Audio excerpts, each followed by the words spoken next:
Selamat malam.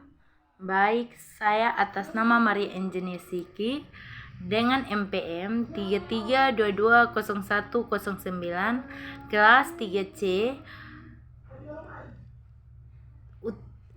tugas UTS tentang kurikulum Merdeka Belajar.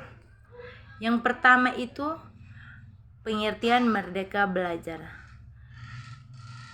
Di dalam Kamus Bahasa Indonesia, kata merdeka dapat diartikan sebagai bebas dari penghambatan, penjajahan, atau dapat dimaknai dengan berdiri sendiri.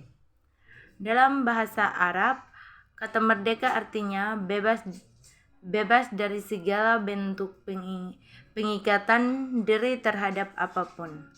Dalam konten ini, merdeka sama saja dengan keleluasan untuk berpikir secara bebas dan menentukan nasibnya sendiri. Sedangkan belajar merupakan perubahan perilaku yang relatif permanen di dalam perilaku kehidupan yang didapatkan sebagai hasil pengamatan atau latihan. Yang berikut landasan teori merdeka. Dasar hukum pelaksanaan kurikulum MBKM atau Merdeka Belajar Kampus Merdeka adalah Permendikbud nomor 3 tahun 2020 tentang standar pendidikan tinggi. Permendikbud nomor 4 tahun 2020 tentang perubahan perguruan tinggi negeri menjadi perguruan tinggi berbadan hukum. Permendikbud nomor 5 tahun 2020 tentang akreditasi program studi di perguruan tinggi. Yang berikut karakteristik Merdeka Belajar.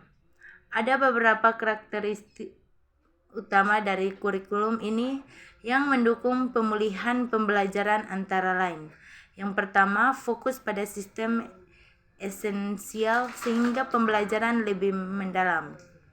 Yang kedua, waktu lebih banyak untuk pengembangan kompetensi dan praktek melalui belajar kelompok.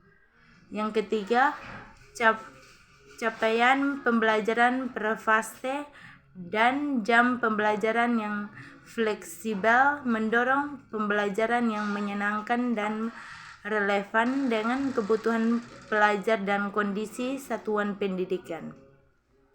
Yang keempat, memberikan fleksibilitas bagi pendidik dan dukungan perangkat ajar serta materi pelatihan untuk mengembangkan kurikulum satuan pendidik dan melaksanakan pembelajaran berkualitas. Yang kelima, mengedepankan gotong royong dengan seluruh pihak untuk mendukung implementasi kurikulum. Yang berikut implementasi kegiatan pembelajaran di dalam kelas. Yang pertama, mandiri belajar. Yang kedua, mandiri berubah. Yang ketiga, kategori mandiri berbagai. Yang berikut sistem penilaian. Dalam kurikulum Merdeka terdapat 2 asemen yang dilakukan dalam proses penilaian adalah sebagai berikut. Yang pertama, penilaian formatif. Penilaian atau asemen formatif bertujuan untuk memantau dan memperbaiki proses pembelajaran serta mengevaluasi pencapaian tujuan pembelajaran. Asemen ini dapat dilakukan untuk mengidentifikasi kebutuhan belajar peserta didik, hambatan atau kesulitan yang merdeka hadapi dan juga untuk mendapatkan informasi perkembangan peserta didik. Yang kedua, penilaian sumatif.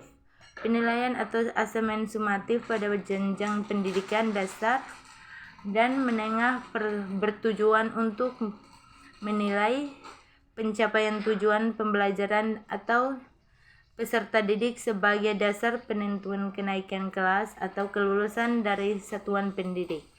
Penilaian pencapaian hasil belajar peserta didik dilakukan dengan membandingkan pencapaian hasil pembelajaran dengan kriteria tercapainya tujuan pembelajaran. Untuk mendukung proses penilaian terarah dan mencapai tujuan dari proses pembelajaran yang diinginkan, tentunya memiliki hasil penelitian yang dituangkan ke dalam daftar nilai peserta didik selama proses pembelajaran berlangsung. Sekian dan terima kasih.